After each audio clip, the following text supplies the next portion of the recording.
మరి దేవాది దేవుడు ఈరోజు మనతో మాట్లాడను గాక. సామెతల గ్రంథము 11వ అధ్యాయము 20వ వచనం.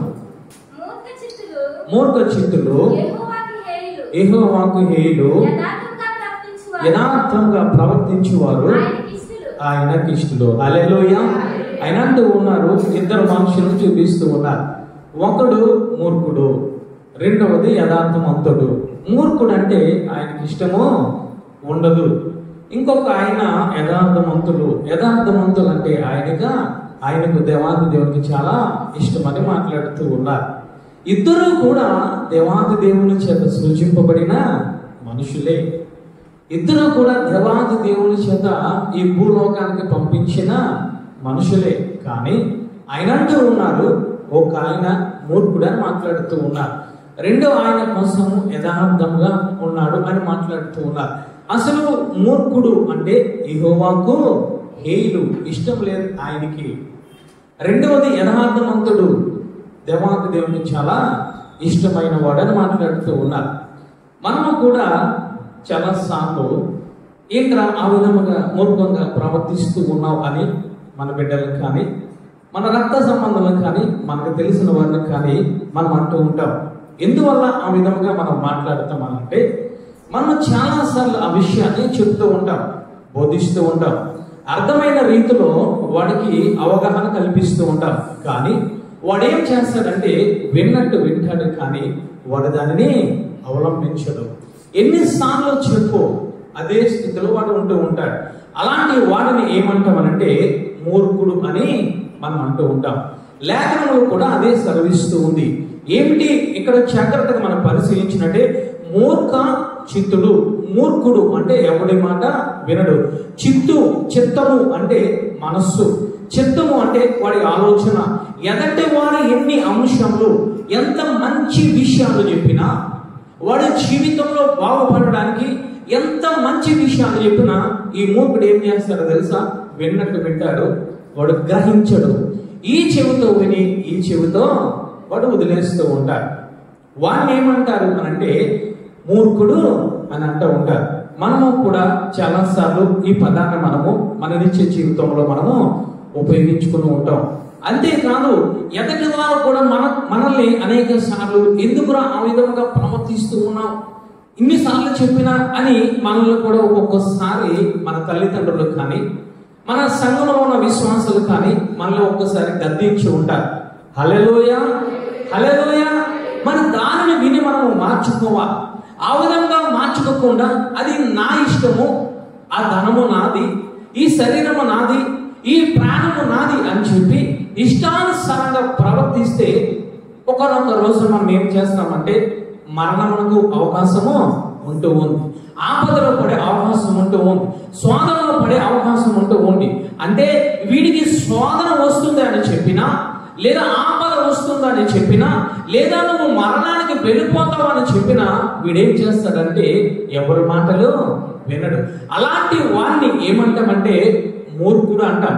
అలాంటి మనుషులు దేవాది దేవునికి ఇష్టలు కాదు. హల్లెలూయా, హల్లెలూయా. అంటే నువ్వు ఎవరినైతే నువ్వు చెబుతూ ఉన్నావో, బోధిస్తూ ఉన్నావో, వారు మూర్ఖంగా ప్రవర్తిస్తే నేనే వారిని ఇష్టపడం. మరి దేవాది దేవుడు ఏ విధముగా ఇష్టపడుతూ ఉంటాడు? ఇదే ఈయన మాట్లాడుతూ ఉన్నారు. ఏమని అంటూ ఉన్నారంటే మూర్ఖ చిత్తులు యెహోవాకు హేయులు, యథార్థముగా ప్రవర్తించేవారు ఆయనకు ఇష్టలు. అసలు మూర్ఖత అంటే ఏమిటి అని అంటే ఒక్కసారి చూద్దాం. సామెతల గ్రంథము 28వ అధ్యాయము 9వ వచనం. మూర్ఖులు ఏ విధముగా ఉంటారు అనేది పరిశుద్ధాత్మ దేవుడు ఈ రోజు మనకు తెలియజేస్తూ ఉన్నాడు. 28వ అధ్యాయము 9వ వచనం. ధర్మశాస్త్రము వినబడకుండా చెవుని తొలగించుమని ప్రార్థనలు ఏములు. అక్కడ 20వ వచనములు ఆయన అంటూ ఉన్నారు. 11వ అధ్యాయం 20వ వచనములు ఆయన అంటూ ఉన్నారు, మూర్ఖ చిత్తులు యెహోవాకు హేయులు. ఇక్కడ అంటూ ఉన్నారు, ధర్మశాస్త్రమును వినకుండా చెవిని తొలగించు అని ప్రార్థనలు హేయము. అంటే వీడేమి చేస్తాడు? వీడికుండా మొట్టమొదటి లక్షణం ఏమిటంటే చెప్పితే వినడు. ఏమి చెప్పితే వినడు? వాడు మంచి చెప్పినా వాడు బాగుపడడానికి మనం చూసినా, మంచి విషయాలు చెప్పినా, చెడ్డ విషయాలు వాడికి ఇదిగో ఈ విధంగా ఉండవద్దు, ఈ విధంగా నువ్వు చెడుగా ఉన్నావు అని చెప్పినా వీడింటి పరిస్థితుల్లోనూ వినడు. ఇక్కడ జాగ్రత్తగా పరిశీలించినట్లయితే ఈయనంటూ ఉన్నారు, ధర్మశాస్త్రమును వినకుండా చెవిని తొలగించుకుని వాని ప్రార్థనలు హేయము. హేయము అంటే మూర్ఖుడు. ఇక్కడ ఈ మూర్ఖుడు చేసే మొట్టమొదటి లక్షణం ఏమిటి అని అంటే ధర్మశాస్త్రమును వినడు, చెవిని పెట్టడు. వీడు విన్నట్టు వింటాడు కానీ దాని ప్రకారంగా వీడు నడవడు. ఏమిటి ధర్మశాస్త్రం అని అంటే దేవాది దేవుని యొక్క 10 ఆజ్ఞలు, దేవాది దేవుని యొక్క ఆజ్ఞలు, దేవాది దేవుని యొక్క కట్టడలు, దేవాది దేవుని యొక్క స్వరము. ఒక రకంగా చెప్పాలంటే నీ చేతిలో నా చేతిలో ఉన్న ధర్మశాస్త్రము. హల్లెలూయా. ఈ ధర్మశాస్త్రము ప్రకారంగా నువ్వు ఎన్ని విషయాలు వాడికి చెప్పినా, ఎన్ని విషయాలు ఆ మూర్తికి బోధించినా వాడు ఏం చేస్తాడంటే విన్నట్టు వింటాడు. వాడు నటిస్తాడు. నువ్వు చెప్పినప్పుడు వాడు వింటాడు, నేను చెప్పినప్పుడు వాడు వింటాడు, ఆ సాక్షాత్తు దేవాది దేవుడు వచ్చి చెప్పినప్పుడు వాడు వింటాడు, కానీ దానిని గ్రహించడు. వాడి జీవితంలో వాక్య ప్రకారంగా నడవడు, వాడి జీవితంలో వాక్య ప్రకారంగా జీవించడు, వాడి జీవితంలో వాక్య ప్రకారంగా వారి యొక్క కారణ ప్రయాణంలో వాడు నడవడు, నటిస్తూ ఉంటాడు అంతే. ఒక రకంగా చెప్పాలంటే అది నటన జీవితం. ఆ విధంగా నటించే వాడిని దేవాది దేవుడు అంటూ ఉన్నాడు కదా, హేయుడు లేదా మూర్ఖుడు లేదా బుద్ధిహీనుడు అని ఆయన మాట్లాడుతూ ఉన్నాడు. ఇంకా ఏమిటి అని అంటే ఈయనంటూ ఉన్నారు ధర్మశాస్త్రము అంటే దేవాది దేవుని ఆజ్ఞలను కూడా వీడు లెక్క చేయడు. వాడికి ప్రయోజనము చేకూర్చే ఈ ధర్మశాస్త్రమును, ఈ వాక్యమును, ఈ కట్టలలో ప్రకారంగా నువ్వు జీవిస్తే నరకం నుంచి నువ్వు తప్పించుకుంటావు. ఈ కట్టడల ప్రకారంగా నువ్వు జీవిస్తే నీ జీవితంలో మరణం అనేది ఉండదు. ఈ కట్టడల ప్రకారంగా జీవిస్తే దేవాది దేవుడు నిన్ను ఆశీర్వదిస్తాడు, నిన్ను దీవిస్తాడు, నిన్ను గొప్పగా చేస్తాడు, నీ కుటుంబాన్ని దీవిస్తాడు అన్నా చెప్పినా సరే వీడు వినడు. వీడి జీవితంలో నెరవేర్చుకోడు ఆ వాక్యాన్ని. అలాంటి వారిని ఏమంటూ ఉన్నారంటే వీడు మూర్ఖుడు, వీడు నాకు హేయుడు అని మాట్లాడుతూ ఉన్నాడు. జాగ్రత్తగా పరిశీలించినట్లయితే ఆదాము అవును దేవాది దేవుడు సృజించడం జరిగింది. వారితో దేవాది దేవుడు మాట్లాడుతూ ఉన్నాడు కదా, ఏమనంటే ఆ ఆదామును అవును సృజించిన తర్వాత ఆ యెహోవా దేవుడు మాట్లాడుతూ ఉన్నాడు, అమ్మా ఓ ఆదాము ఓ అవ్వ, ఈ తోటలో అన్ని చెట్లు ఉన్నాయి, కానీ ఈ మధ్యలో ఒక చెట్టు ఉంది, మంచి చెడులను అది యొక్క గ్రహించే చెట్టు. ఈ మంచి చెడుల ఫలమును మీరు తినవద్దు. తినాన్న ఏమవుతారంటే మీరు నిశ్చయముగా చేస్తారు. దేవాది దేవుడు ఒక ధర్మశాస్త్రం వారికి ఇవ్వడం జరిగింది, ఒక ఆజ్ఞను ఇవ్వడం జరిగింది, ఒక కట్టడను ఇవ్వడం జరిగింది. సాక్షాత్ యెహోవా దేవుడు వచ్చి వారికి మాట్లాడుతూ ఉన్నాడు. ఎట్టి పరిస్థితుల్లోనూ కూడా దానిని చూడకండి, ఆ ఫలాలను చేతితో తీసుకోకండి, ఆ ఫలాలను మీరు తినొద్దండి. ఒకరోజు చెప్పారు మనం అనుకుంటూ ఉంటాం, ఒక్క దినము చెప్పారని అనుకుంటూ ఉంటాం. ఎన్నిసార్లు చెప్పారు యెహోవా దేవుడు తెలుసా? ఆదికాండము 3వ అధ్యాయము 8వ వచనం ఒక్కసారి చదవండి తల్లి. చల్లపూటను ఆదామును అతని భార్యయు తోటలో సంచరించుచున్న దేవుడైన యెహోవా స్వరము విని. హల్లెలూయా. ఏమి జరిగింది అనంటే ప్రతి దినము చల్లపూటనే యెహోవా దేవుడు ఆ ఏదెను తోటలోనికి వస్తూ ఉన్నాడు.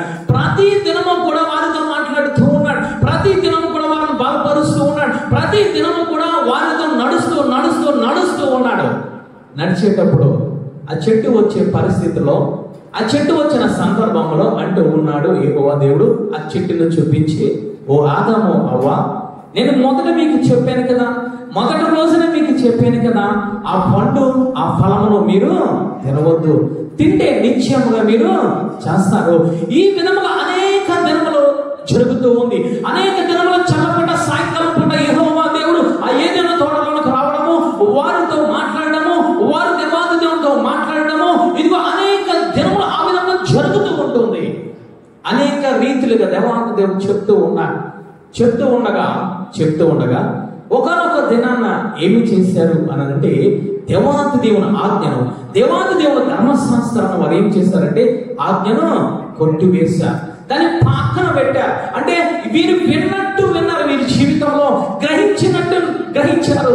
దేవాది దేవుడు ప్రతి దినము ప్రతి సాయంకాలము కూడా అనేక సంవత్సరములు నడుస్తూ ఉన్నారు. కానీ హృదయంలో ఏముందో తెలుసా? కపటం ఉంది. హృదయంలో ఏముంది తెలుసా? ఆ చెట్టు ఫలం ఎప్పుడైనా ఆ చెట్టు ఫలం ఏదో అరుచి చూడాలి, ఆ చెట్టు ఫలం ఏంటో మేము దేవాది దేవుడు వద్దన్న పనిని మేము చేయాలని చెప్పి ధర్మశాస్త్రమునకు వ్యతిరేకముగా వారు ప్రవర్తించడం మొదలు పెట్టారు. ఏమి జరిగింది తెలుసా? దేవాది దేవుడు అంటూ ఉన్నాడు, అయినా ఈ ఫలము తిన్న రోజున మీరు నిశ్చయముగా చేస్తారు. అదే విధముగా ఆజ్ఞను అతిక్రమించడం వల్ల ఏమి జరిగింది తెలుసా? మూర్ఖముగా ప్రవర్తించడం వల్ల, తన సొంత ఆలోచన ప్రకారంగా నడవడం వల్ల, ధర్మశాస్త్రమును కొట్టివేసి వారి జీవితంలో కొట్టివేయడం వల్ల ఏమి జరిగిందయ్యా అనంటే వారు మూర్ఖులుగా మారిపోయారు. వారి జీవితంలోనికి వచ్చింది ఏమిటి అనంటే, అప్పటి వరకు వారు మరణం అంటే ఎరగరు. వారు జీవించడమే, ఎల్లప్పుడూ కూడా జీవించడమే వారి జీవితంలో మరణం అంటూ ఎరగరు.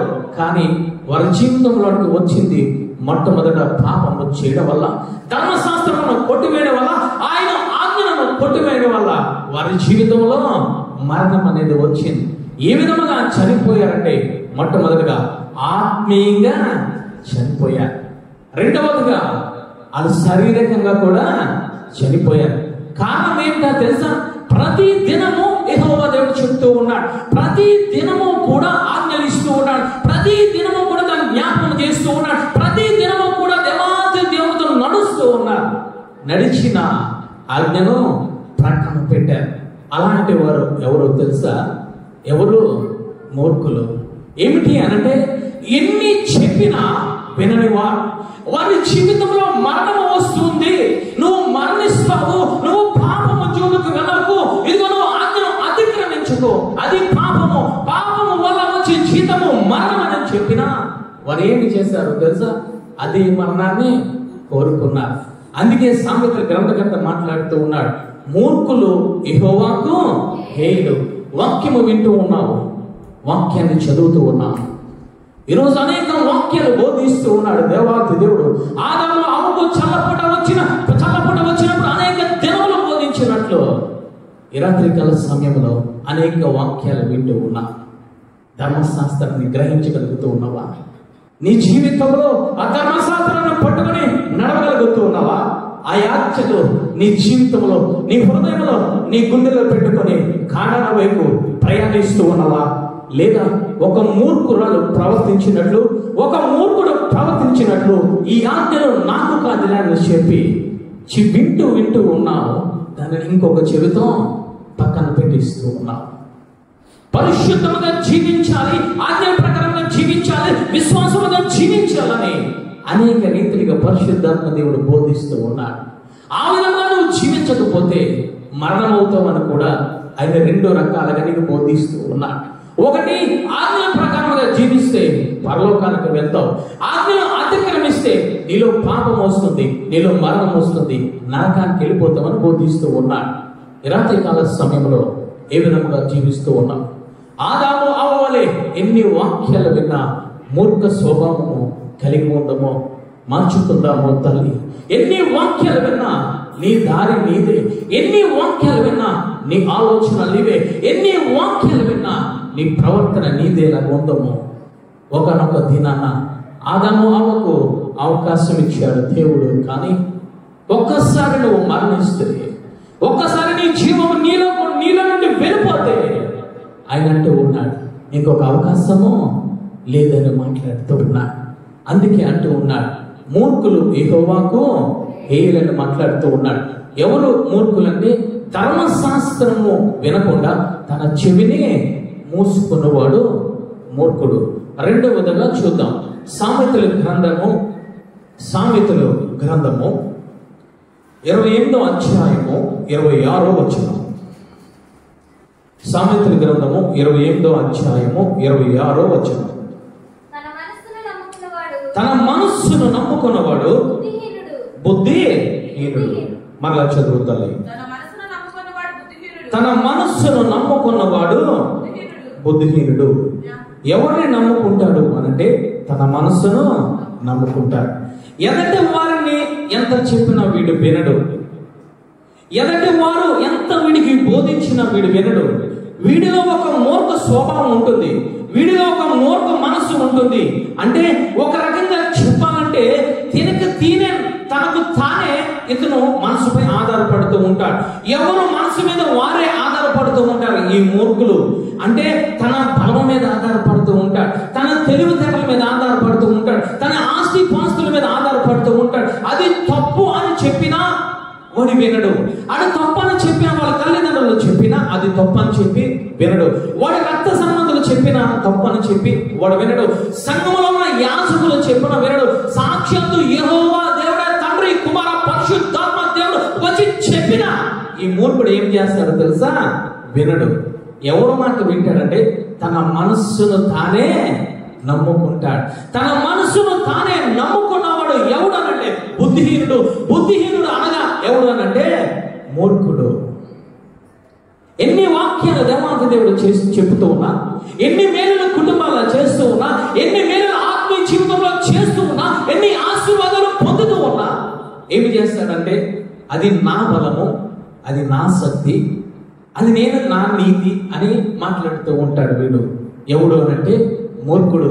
దేవాది దేవుని మీద ఆధారపడు, తండ్రి కుమార పరిశుద్ధాత్మ మీద ఆధారపడు, ధర్మశాస్త్రం మీద ఆధారపడు, ఆజ్ఞ మీద ఆధారపడు, దేవుని యొక్క మనసు మీద ఆధారపడడు. వీడు దేని మీద ఆధారపడతాడండి? తన మనస్సు మీద తానే ఆధారపడుతూ ఉంటాడు. రెండవ లక్షణము నాబాలు అంటూ ఉన్నాడు, దావీదు అంటూ ఉన్నాడు, ఇదిగోనయ్యా అక్కడ నాబాలు ఉంటూ ఉన్నాడు, వాడికి అనేక ఆస్తులు, గొర్రెలు, ఒంటెలు ఉంటూ ఉన్నాయి. అనేక దినములు శత్రువుల బారి నుంచి వీటిని కాపాడాడు.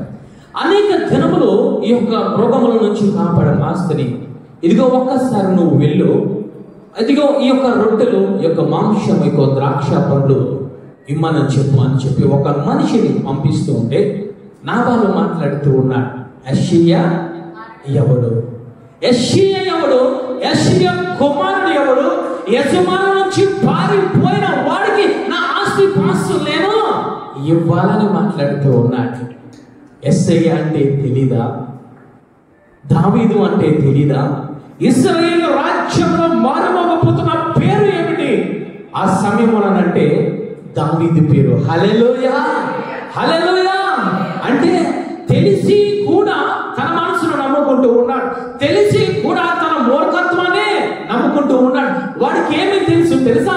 యెష్షయా అంటే ఎవడో తెలుసు, దావీదు అంటే ఎవడో తెలుసు. ఈ దావీదు పంపించిన మనుషులకు ఆహార పదార్థాలు ఇవ్వకపోతే ఏమి జరుగుతుందో కూడా వాడికి తెలుసు. తెలిసి కూడా ఏమి చేస్తూ ఉన్నాడో తెలుసా? తన మూర్ఖ స్వభావాల మీద ఆధారపడి ఉన్నాడు.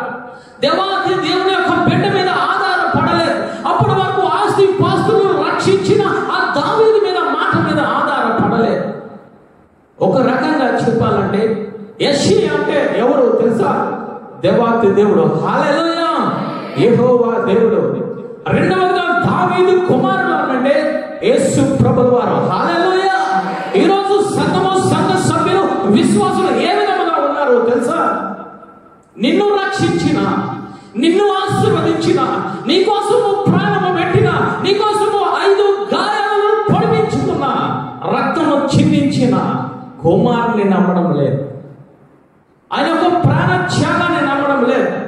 ఆశీర్వదించిన తర్వాత, మేలులు పొందుకున్న తర్వాత, దేవాది దేవుడు అనేక సంపదలతో ఇచ్చిన తర్వాత మనం ఏం చేస్తూ ఉన్నామని అంటే రకరకములుగా మనము మాట్లాడుతూ ఉన్నాం, రకరకములుగా ప్రవర్తిస్తూ ఉన్నాం, రకరకములుగా మనము మన నడతలు, మన మనసు మీద నమ్ముకుని మన పనులు మనమే చేసుకుంటూ ఉన్నాం.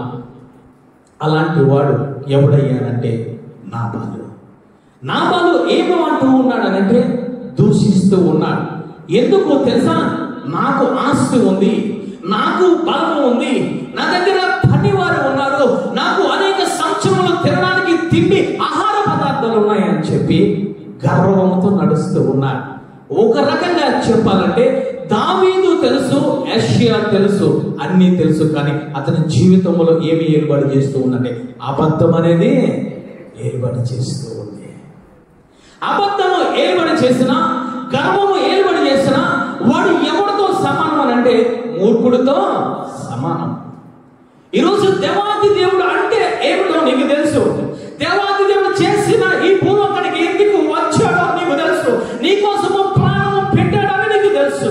యెహోవా దేవుడు పంపించిన ఈ భూమికి పంపించిన ఆత్మని నీకు తెలుసు. కానీ మనమేమి చేస్తున్నాం అంటే మన మనసు మీద మనము ఆధారపడుతూ ఉన్నాం.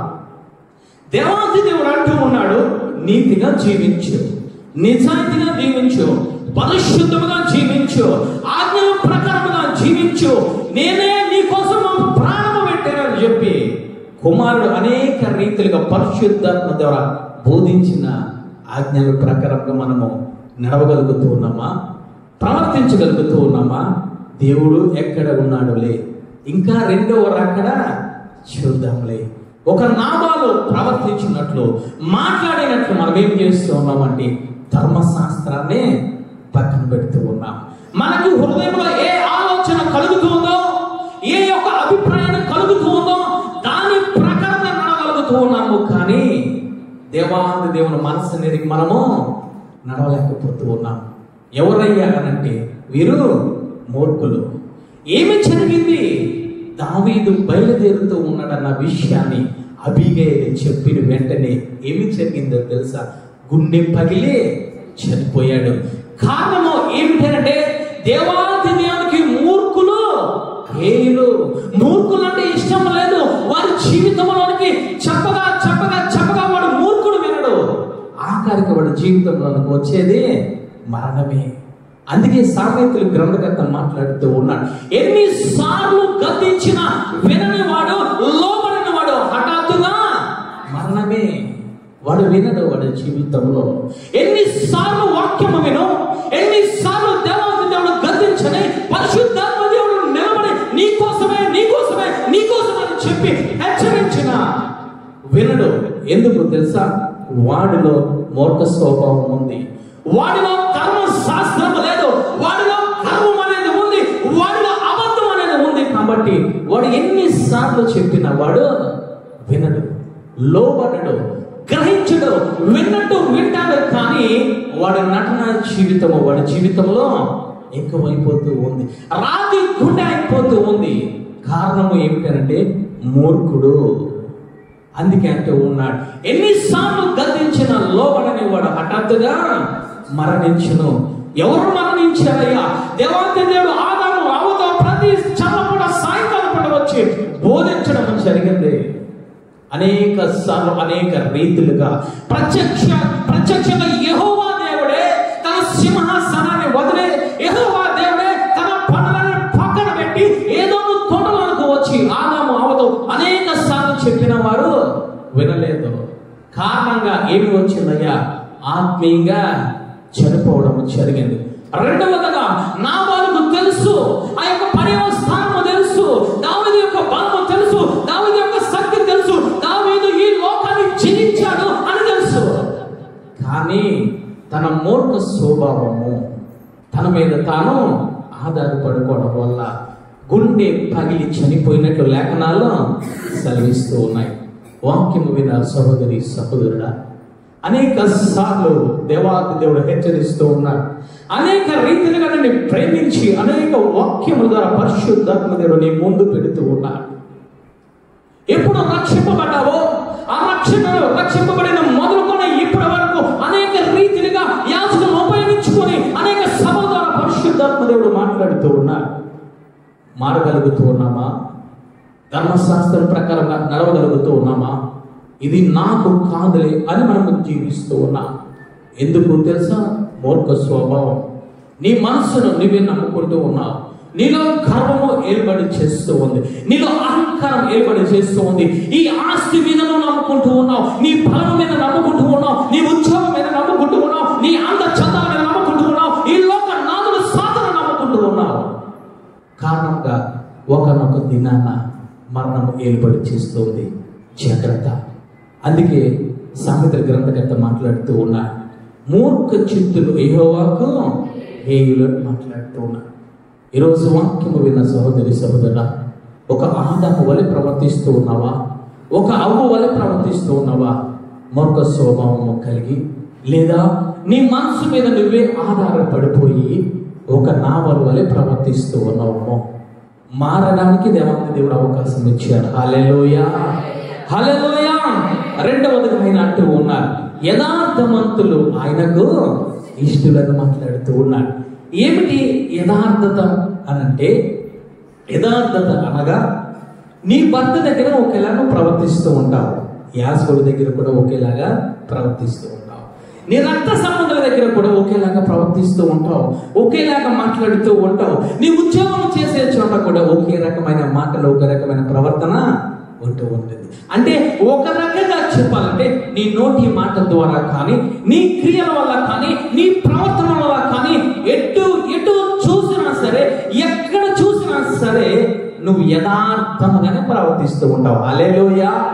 నువ్వు ఎక్కడ ఏ విధముగా నువ్వు మాట్లాడినా, ఏ విధముగా నడిచినా ఒకే రకముగా ఉంటుంది.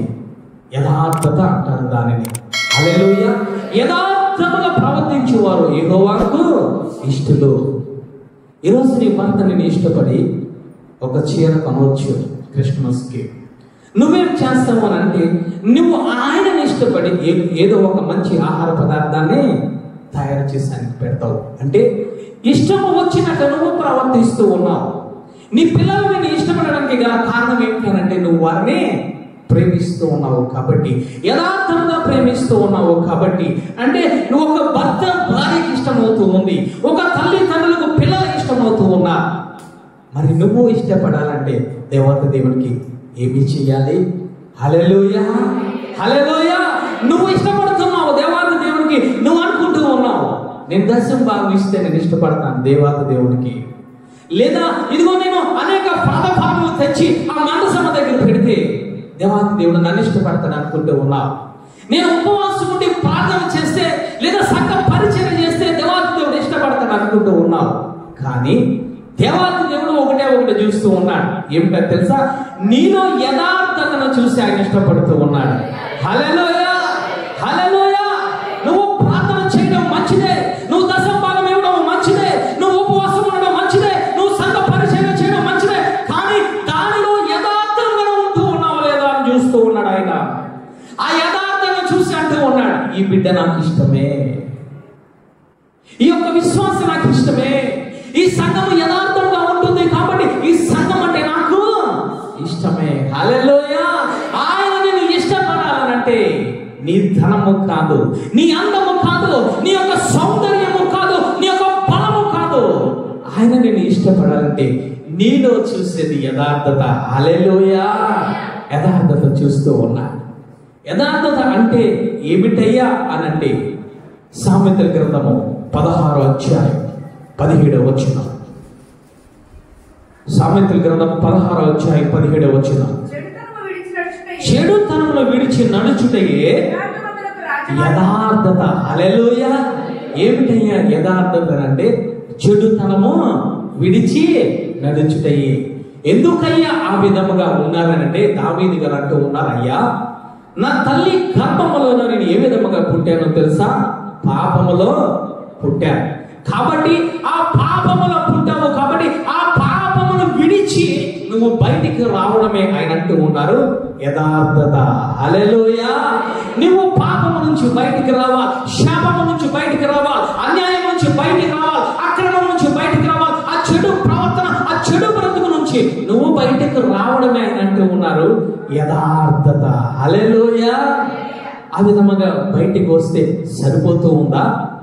దావీదు గారు మాట్లాడుతూ ఉన్న కీర్తనల గ్రంథము 15వ అధ్యాయం 2వ వచనం.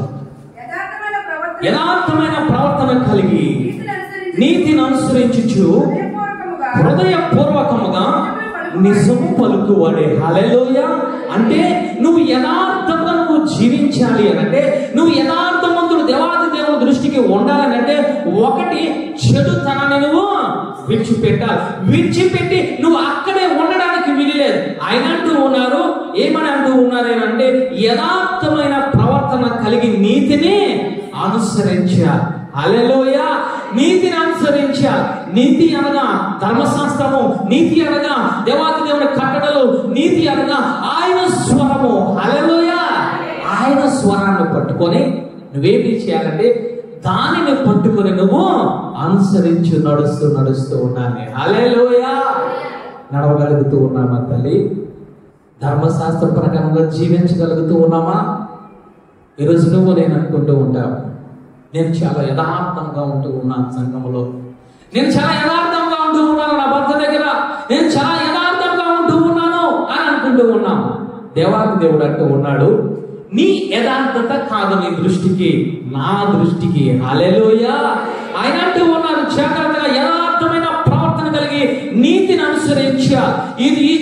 ఈ లోకంలో నీతి అనేది ఉన్నది అని అంటే దేవాది దేవుడు, హల్లెలూయా, దేవాది దేవుని ఆజ్ఞలు, దేవాది దేవుని కట్టడల ప్రకారం నువ్వేమి చేయాలంటే చెడుతనాన్ని విడిచిపెట్టి దాని ప్రకారంగా నువ్వు నడుస్తూ ఉండాలి, నువ్వు జీవిస్తూ ఉండాలి, నువ్వు బ్రతుకుతూ ఉండాలి. ఆయన ఇంకా అంటూ ఉన్నారు కదా, యథార్థమైన ప్రవర్తన కలిగి నీతిని అనుసరించు హృదయపూర్వకంగా నిజము పలుకువాడే. హల్లెలూయా. హృదయపూర్వకంగా నువ్వు ఏమి చేయాలి? నిజము పలకాలి. అంటే నువ్వు చెడుతనాన్ని విడిచిపెట్టావు, నీ హృదయంలోనికి ధర్మశాస్త్రాన్ని నువ్వు తెచ్చుకున్నావు, నీతిని తెచ్చుకున్నావు, ఆయన ఆజ్ఞలను తెచ్చుకున్నావు. నీ గుండెల నిండా ఏముంది తెలుసా? ఇప్పుడు చెడు లేదు, ఆయన నీతి ఉంది. హల్లెలూయా. ఆ నీతి ప్రకారంగా నువ్వు నడుస్తూ నువ్వేమి చేయాలంటే హృదయపూర్వకంగా నువ్వు నిజము పలకాలి. అబద్ధం అనేది నీ జీవితంలో ఉండకూడదు, అన్యాయం అనేది నీ జీవితంలో ఉండకూడదు, అక్రమం అనేది నీ జీవితంలో ఉండకూడదు. ఒక రకంగా చెప్పాలంటే దేవాది దేవునికి సంబంధించిన పరిశుద్ధత నీలో ఉండాలి, కానీ అపరిశుద్ధత అనేది ఉండడానికి వీలులేదు. పలుకుటాన్ని మాట్లాడుతూ ఉన్నారు, నీ నోటితో యథార్థముగా పలకాలి, నీ చేతులతో యథార్థంగా జీవించాలి, నీ కళ్ళుతో యథార్థముగా జీవించాలి, నీ వినే ప్రతి శబ్దము యథార్థముగా ఉండాలి, నువ్వు నడితే నడక ప్రతిది కూడా యథార్థముగా ఉండాలి. అలాంటి వారిని ఆయన అంటూ ఉన్నారు, ఏమనంటే యథార్థ మంతుడు అంటూ ఉన్నారు. ఈరోజు నువ్వు నేను అనుకుంటూ ఉన్నాను, నేను అబద్ధం ఆడడం లేదండి నా నోటి నుంచి, కానీ నేను చెడును వింటూ ఉన్నానండి ఎక్కువ. నేను అబద్ధం ఆడడం లేదు, కానీ నా చేతితో చేయకూడని పనులు చేస్తూ ఉన్నానండి. నా నోటితో అబద్ధం ఆడడం లేదు, కానీ నేను అక్రమంగా నా నడతలో నేను నడుస్తూ ఉన్నానండి. అది దేవాది దేవుడు అంటూ ఉన్నాడు, యథార్థత కాదు అంటూ ఉన్నాడు. నీ పూర్ణ హృదయముతో, అంటే నీ ధర్మశాస్త్రం ప్రకారంగా నువ్వు నమ్మావు కాబట్టి, నీ హృదయంలో ఉంది కాబట్టి దాని ప్రకారంగా నీ క్రియల ద్వారా నువ్వు పలకాలి. హల్లెలూయా. నువ్వు క్రియల ద్వారా జీవించాలి, దానిని యథార్థత అంటూ ఉంటా. హల్లెలూయా. ఈరోజు ఇటువంటి యథార్థత నీ జీవితంలో, నా జీవితంలో ఉందా? ఈరోజు చిన్న శోధన వచ్చేటప్పటికి యథార్థత మనము కోల్పోతూ ఉన్నాం, చిన్న ఆపద వచ్చేటప్పటికి యథార్థత కోల్పోతూ ఉన్నాం, ఏదో చిన్న కష్టం వచ్చేటప్పటికి మన యథార్థత మనము కోల్పోతూ ఉన్నాం. యథార్థంగా జీవించాలి. నువ్వేదో ఆస్తి పాస్తులు ఇచ్చేస్తే దేవాది దేవుడు నిన్ను ఇష్టపడడు. ఏదో నువ్వు ఉపవాసం ఉండి రకరకాలుగా ప్రార్థన చేస్తే దేవాది దేవుడు ఇష్టపడడు. కానీ నువ్వు యథార్థంగా కలిగి నువ్వు జీవిస్తే ఆయన అంటూ ఉన్నాడు, నేను నిన్ను ఇష్టపడుతూ ఉన్నాను. హల్లెలూయా. యథార్థత చూస్తూ ఉన్నాడు తల్లి. అందుకే దేవాది దేవుడి కోసము పేతురు గారు మాట్లాడుతూ ఉన్నాడు, దేవాది దేవుడి కోసము ఈయనలో ఎటువంటి పాపము లేదు, ఈయన నోటిలో ఎటువంటి కపటము లేదు. అది యథార్థత. అంటే దేవాది దేవుడు ఏ విధంగా జీవించాడో ఆ విధంగా మనం జీవించడమే యథార్థత. హల్లెలూయా. యథార్థత మనలో ఉందా? ఏదో నీ చేతిలోనే నీ కాళ్ళలోనే ఉంటే యథార్థత కుదరదు. నీ మొత్తము శరీరంలో ఉండాలి. హల్లెలూయా. నీ మొత్తము హృదయంలో ఉండాలి. అదే యథార్థత. హల్లెలూయా. నా భర్త దగ్గర నేను యథార్థంగా నేను మాట్లాడుతూ ఉన్నాను, నా అత్తగారి దగ్గర నేను యథార్థంగా మాట్లాడడము లేదు. నా పిల్లల దగ్గర నేను యథార్థంగా జీవిస్తూ ఉన్నాను, నేను ఉద్యోగం చేసే చోట యథార్థంగా లేను. అది కాదు. నువ్వు జీవించావు అంటే ఎక్కడైనా, ఎటువంటి పరిస్థితుల్లో అయినా, ఎటువంటి సందర్భంలో అయినా, ఏ మనిషి దగ్గర అయినా, యాజకుల దగ్గర అయినా, దేవాది దేవుని దగ్గర అయినా, విశ్వాస దగ్గర అయినా, నీ రక్త సంబంధం దగ్గర అయినా సరే నువ్వు యథార్థంగా నువ్వు జీవించా. దానిని అంటూ ఉన్నాడు, యథార్థత అంటూ ఉన్నాడు. హల్లెలూయా. యోబు గారి కోసం పరిశుద్ధాత్మ దేవుడు మాట్లాడుతూ ఉన్నాడు. ఆయనను పరిశుద్ధాత్మ దేవుడు పరిచయం చేస్తూ ఉన్నాడు. ఏమిటంటే మొట్టమొదట యోబు గారు ఎవరట? యథార్థమంతుడు. రెండవదిగా అంటూ ఉన్నాడు ఆయన న్యాయము ప్రకారంగా నడుచుకునేవాడు. మూడవదిగా అంటూ ఉన్నాడు భయభక్తుల కలిగినవాడు. నాలుగవదిగా అంటూ ఉన్నాడు ఆయన చెడుతనమును విసర్జించినవాడు. ఈ 4 లక్షణాలు నీలో ఉంటే నువ్వు యథార్థంగా దేవాది దేవునికి కనిపిస్తూ ఉంటావు. హల్లెలూయా. యథార్థంగా మనము జీవించాలి. ఏమిటి యథార్థత అంటే దేవాది దేవుడు వాక్యం నీకు చెప్పినప్పుడు నీలో నాలో ఏదైనా లోపం ఉంటే దాన్ని సరి చేసుకొని నువ్వు ఆజ్ఞలోనికి రావాలి. నువ్వు సరి చేసుకొని నువ్వు దేవాది దేవుని మార్గంలోనికి రావాలి. దాని ప్రకారంగా నువ్వు జీవించగలిగా. హల్లెలూయా. ఈరోజు మనం ఆ విధంగా జీవించగలుగుతూ ఉన్నామా? నువ్వు ఆజ్ఞల ప్రకారంగా నువ్వు జీవిస్తే యథార్థవంతుడు. ఆజ్ఞల ప్రకారంగా జీవించకుండా నీ మనసును నువ్వు నమ్ముకొని నువ్వు జీవిస్తూ ఉంటే నువ్వేమైపోతావో తెలుసా? మూర్ఖుడు అయిపోతావు. యోబు గారికి శ్రమలు వచ్చాయి. జాగ్రత్తగా మనం గ్రహిద్దాం. యోబు గారికి శ్రమలు ఎందుకు వచ్చాయంటే యెహోవా దేవుడే యోబు గారికి శ్రమలు అనుమతించాడు.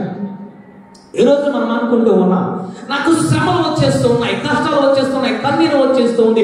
యోబు గారు లాగా దేవాది దేవుడు నన్ను పరీక్ష చేస్తాడు అనుకుంటూ ఉన్నా. ఆ శ్రమలు ఎందుకు వస్తూ ఉన్నాయి తెలుసా? నీ నోటి మాట బట్టి వస్తూ ఉన్నాయి, నీ క్రియను బట్టి వస్తూ ఉన్నాయి, నీ ప్రవర్తన బట్టి ఆ శ్రమలు వస్తూ ఉన్నాయి. కానీ యోబు గారు ఆ విధముగా రాలేదు. దేవాది దేవుడు అనుమతిస్తేనే ఆ శ్రమలు వచ్చాయి. ఏమి వచ్చిందయ్యా శ్రమ అంటే మొట్టమొదటిగా ఆస్తి పోయింది, పనివారు చనిపోయా, అదే విధముగా అతని యొక్క కన్న కడుపును పుట్టిన ఆ యొక్క 3 కుమార్తెలు 7 కుమారులు కూడా చనిపోవడం జరిగింది. శోధన మీద శోధన, కష్టం మీద కష్టము, కన్నీరు మీద కన్నీరు. ఇంకా ఒక అడుగుకు ముందుకు వేస్తే యోబు గారి యొక్క శరీరము కుళ్ళి కృషించిపోయేది. అతనికి గోక్కోవడానికి గోళ్ళు కూడా లేవు. అతని దగ్గర దుర్వాసన వస్తుంది. శరీరం అంతా కూడా చెడిపోయింది. ఒక రకంగా చెప్పాలంటే జీవిస్తూ ఉన్నాడు కానీ అతను జీవితంలో ఆరోగ్యం అనేది లేదు. అయినా సరే అతను యథార్థత వదలలేదు. హల్లెలూయా, హల్లెలూయా. ధర్మశాస్త్రాన్ని వదలలేదు, ఆజ్ఞలను వదలలేదు, దేవాది దేవుని నిందించలేదు. అయ్యో ఈ కష్టం వచ్చిందని చెప్పి తన యథార్థతను అతను వదులుకోలేదు. ధర్మశాస్త్రాన్ని విడిచి బయటకి రాలేదు. అక్కడ భార్య అంటూ ఉంది, ఏమన్నట్టు ఉందండి? ఇంకా యథార్థత ఒకసారి చూడండి తల్లి. యోబు గ్రంథము 2వ అధ్యాయము 9వ వచనం ఒకసారి చూద్దాం. అతను భార్య వచ్చి నీవు ఇంకను యథార్థత వదలకుందువా అని మాట్లాడుతూ ఉంది. ఎంతకాలం యథార్థంగా ఉంటావు? నీ ఆస్తి పోయిందే, నీ ఆస్తి పాస్తులు పోయినాయి, నీ యొక్క పశువులు పోయినాయి, నీ యొక్క గొర్రెలు పోయినాయి, సమస్తము పోగొట్టుకున్నావు. ఒకప్పుడు ధనవంతుడుగా ఉన్నావు, ఇప్పుడు నీ దగ్గర ధనం ఏమీ లేదు, ఒక పేదవాడుగా ఉన్నావు. నీ కుమార్తెలు కూడా పోగొట్టుకున్నావు. ఆఖరికి నీ ఆరోగ్యం కూడా చెడిపోయింది. రేపు మాపో చచ్చిపోదాం అనుకుంటూ ఉన్నావు. ఎంతకాలం ఆ విధంగా జీవిస్తావు? నీ కష్టాన్ని చూసి నేను ఉండలేకపోతూ ఉన్నా, నీ కన్నీరుని చూసి నేను ఉండలేకపోతూ ఉన్నా, నీ బాధను చూసి నేను ఉండలేకపోతూ ఉన్నా. అందరూ పోయారు నిన్ను విడిచి, నేను ఒక్కడి దాన్నే ఉన్నాను. నేను నీతో మాట్లాడుతూ ఉన్నాను. యోబు, ఎంతవరకు యథార్థతను విడిచిపెట్టకుండా నువ్వు ఉంటావు?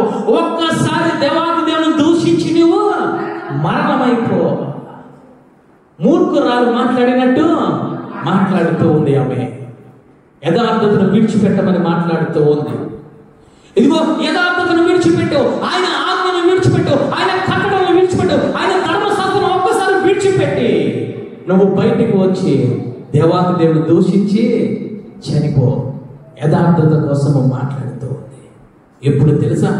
కష్టకాలంలో, శ్రమల కాలంలో, వేదన కాలంలో, ఇటువంటి పరిస్థితుల్లో నువ్వు నేను ఉంటే ఏమి చేస్తాం? దేవాది దేవుని దూషిస్తూ ఉంటాం, దేవాది దేవుని గాయపరుస్తూ ఉంటాం. ఆయన ఆజ్ఞలలో జీవించకుండా, యథార్థంగా మాట్లాడకుండా, యథార్థంగా జీవించకుండా మనం బయటికి వచ్చి దేవాది దేవుని దూషిస్తూ ఉంటాం. అప్పటి వరకు సంపాదించుకున్న ప్రార్థన, అప్పటి వరకు సంపాదించుకున్న నీతి, అప్పటి వరకు సంపాదించుకున్న విశ్వాసత, అప్పటి వరకు సంపాదించుకున్న పరిశుద్ధతనంతను పక్కన పెట్టి దేవాది దేవుని దూషిస్తూ ఉంటాం. అలాంటి వారు లేరా మన సంఘాలలో? అలాంటి వారు లేరా మన రక్త సంబంధంలో? అలాంటి వారు లేరా మనము చూస్తున్న వారిలో? ఎందుకు తెలుసా? కష్టం వచ్చినా, నష్టం వచ్చినా, నీ జీవితంలో సంతోషం వచ్చినా, సుఖము వచ్చినా, నీ యథార్థతను కాపాడుకోవడం రావాలి. హల్లెలూయా, హల్లెలూయా. యోబు గారు మాట్లాడుతూ ఉన్నాడు. ఏమిటి ఆ విధముగా మాట్లాడుతూ ఉన్నా? ఆయన అంటూ ఉన్నా, దేవాతి దేవుడు మేలు చేస్తాడు, మనం అనుభవించాం. కీడు చేస్తాడు, మనం అనుభవించడము తగదా? మూర్ఖురాలు మాట్లాడినట్టు నువ్వు మాట్లాడుతున్నావు ఏమిటి అని మాట్లాడాడు. హల్లెలూయా, హల్లెలూయా. అంటే ఏమి జరిగిందయ్యా అంటే, తన కుమారుని విడిచిపెట్టుకోవడానికి ఆయన సిద్ధమయ్యాడు, తన కుమార్తెను విడిచిపెట్టుకోవడానికి సిద్ధమయ్యాడు, తన ఆస్తి పాస్తులు విడిచిపెట్టుకోవడానికి సిద్ధమయ్యాడు. అంతేకాదు తన ఆరోగ్యాన్ని విడిచిపెట్టుకోవడానికి సిద్ధమయ్యాడు. కానీ యోబు గారు యథార్థతను విడిచిపెట్టుకోవడానికి సిద్ధంగా లేడు. హల్లెలూయా, హల్లెలూయా, హల్లెలూయా. ఈరోజు యథార్థతను విడిచిపెట్టుకోవడానికి సిద్ధమవుతూ ఉన్నామో, ఏదో శ్రమ వచ్చిందని, ఏదో కష్టం వచ్చిందని, ఏదో అనారోగ్యం వచ్చిందని, ఏదో ఆపదలు వచ్చినాయి అని చెప్పి యథార్థతను విడిచిపెట్టుకోవడానికి సిద్ధమవుతూ ఉన్నామో, దేవాంత దేవుడు అంటూ ఉన్నాడు, యథార్థత మంతులను నేను ఇష్టపడే దేవుడను. హల్లెలూయా. నువ్వు యథార్థముగా జీవించా, ఏదో ఒక రోజు, 2 రోజులు, 2 సంవత్సరాలు కాదు, నువ్వు అంతము వరకు కూడా యథార్థతను నువ్వు కాపాడుకోవాలి. హల్లెలూయా. శ్రమలు వస్తూ ఉంటాయి, శోధనలు వస్తూ ఉంటాయి, కన్నీరు వస్తూ ఉంటుంది.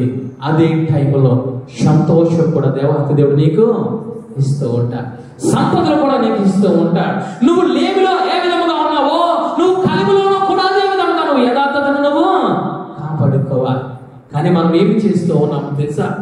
యోబులాగా ప్రవర్తించకుండా, కష్టం వచ్చింది, శ్రమ వచ్చింది, అనారోగ్యం వచ్చిందని చెప్పి మనం ఏం చేస్తూ ఉన్నామంటే, యోబు భార్యలాగా మనము ప్రవర్తిస్తూ ఉన్నాం. ఇటువంటి మాటలు యోబు భార్యలాగా నువ్వు పలుకుతూ ఉన్నావేమో, దేవాంతి దేవుడు ఒక్కసారి నీ జీవితాన్ని జ్ఞాపకం చేస్తూ ఉన్నా. యోబు గారు మాట్లాడుతూ ఉన్నాడు, దేవాంతి దేవుడు హెచ్చించాడు, మేలుతో నింపాడు. అదే దేవాంతి దేవుడు ఇదిగో కీడును కూడా మనకు కలిగి చేశాడు. అవి పొందుకున్నప్పుడు నువ్వు ఏ విధముగా ఉన్నావో, ఇవి కూడా కలిగినప్పుడు ఒకే విధముగా నువ్వు ఉండాలి. నీ యథార్థతను మనము పోగొట్టుకోకూడదని మాట్లాడుతూ ఉన్నాడు. అందుకే ఆయన అంటూ ఉన్నాడు, యథార్థవంతులను నేను ఇష్టపడతాను. యోబుని దేవాంతి దేవుడు ఇష్టపడ్డాడు. ఇష్టపడిన దేవాంతి దేవుడు ఏమి చేశాడో తెలుసా? 2 అంతల ఆశీర్వాదంతో నింపాడు. హల్లెలూయా, హల్లెలూయా. అంతకు ముందు ఆశీర్వాదాలు కాదు, 2 అంతల ఆశీర్వాదంతో నింపాడు. ఎందుకు తెలుసా? యోబులో యథార్థతను చూశాడు, యోబులో ధర్మశాస్త్రం ప్రకారంగా నడవడం చూశాడు, యోబులో కట్టడల ప్రకారంగా నడవడం చూశాడు. కాబట్టి యోబు ప్రవర్తన చూశాడు. కాబట్టి దేవాంతి దేవుడు ఉండలేకపోయాడు. 2 అంతల ఆశీర్వాదంతో దేవాతి దేవుడు నింపగలిగాడు. తల్లి, వాక్యము వింటున్న సహోదరి సహోదరా, ఏ విషయంలో యథార్థతను కోల్పోయావు? నీ చేతి ద్వారా యథార్థతను కోల్పోయావా? నీ కళ్ళు ద్వారా యథార్థతను కోల్పోయావా? నీ నోటి ద్వారా యథార్థతను కోల్పోయావా? తిరిగి సంపాదించుకోమని పరిశుద్ధాత్మ దేవుడు సర్విస్తూ ఉన్నాడు. నువ్వు దేవాతి దేవుని, ఆఖరికి నువ్వు దేవాతి దేవుని చూడాలంటే నీలో ఏమి ఉండాలో తెలుసా? మత్తయి సువార్త ముగించుకుందాం. 5వ అధ్యాయము, మత్తయి సువార్త 5వ అధ్యాయం 8వ వచనం. హృదయ శుద్ధి గల వారు ధన్యులు, వారు దేవుని చూచుతారు. హృదయ శుద్ధి అనగా ఏమిటంటే యథార్థత. యథార్థముగా ఉన్నవారు ఏమి చేస్తారంటే దేవుణ్ణి చూస్తారు. ఎప్పుడు చూస్తారో తెలుసా? ఆయన మధ్యాకాశానికి రాబోతూ ఉన్నాడు. ఆయన దేవదూతలతో పరిశుద్ధులతో మధ్యాకాశానికి వచ్చి ఆయన పూర్వ ఊదబోతూ ఉన్నాడు. 2వ రాత్రి రాబోతూ ఉన్నాడు. అప్పుడు నువ్వు ఏమి చేయాలో తెలుసా? నువ్వు ఆయనను చూడాలంటే ఆయన, అమ్మ అక్కడ ఒక్కసారి చూడండి తల్లి, దగ్గర కూర్చోబెట్టు. కరెంట్ అమ్మ, అదంతా అది కరెంటు తల్లి, మీ దగ్గర కూర్చోబెట్టుకోండి తల్లి. నువ్వు మధ్యాకాశానికి ఆయన వచ్చినప్పుడు నీ కన్నుల ద్వారా, నీ ఆత్మీయ కన్నుల ద్వారా నువ్వు ఆయనను చూడాలంటే ఏమి కావాలి నీలో నాలో తెలుసా? యథార్థత కావాలి. హల్లెలూయా. నువ్వు యథార్థత లేకుండా ఆయనను నువ్వు చూడలేవు. నీలో నీతి లేకుండా, నిజాయితీ లేకుండా నువ్వు ఆయనను చూడలేవు. ఒక మూర్ఖ స్వభావం కలిగి ఉంటే, కపట స్వభావం కలిగి ఉంటే నువ్వు ఆయనను రెండవ రాకడలో నువ్వు చూడలేవు. ఆయన రెండవ రాకడలో చూడాలంటే యథార్థమైన హృదయం నువ్వు కలిగి ఉండాలి. అందుకే ఆయన అంటూ ఉన్నారు, హృదయ శుద్ధి గలవారు ధన్యులు, వారు దేవాది దేవుని చూచెదరు. ఆయన నువ్వు చూడాలంటే చివరగా నీ బలము కాదు, నీ శక్తి కాదు, నీ ధనము కాదు, నీ అంత చందము కాదు, నీ ఆస్తి కాదు. ఆయన రెండవ రాకడలో నువ్వు చూడాలి. ఆయనతో పాటు నువ్వు పైకి పరలోకానికి వెళ్ళాలంటే నీ జీవితంలో, నా జీవితంలో ఆయన యథార్థత చేస్తూ ఉన్నాడు. హల్లెలూయా. అందుకంటూ ఉన్నాడు, యథార్థవంతులను నేను ఇష్టపడుతూ ఉన్నా. ఎందుకు తెలుసా? రెండు రకములైన ఆశీర్వాదాలు ఇవ్వడానికి. ఒకటి, ఈ భూమి మీద ఏ లేమి లేకుండా, ఏ కొదువు లేకుండా, ఏ కొరత లేకుండా ఆయన నేను ఆశీర్వదించబోతూ ఉన్నాను.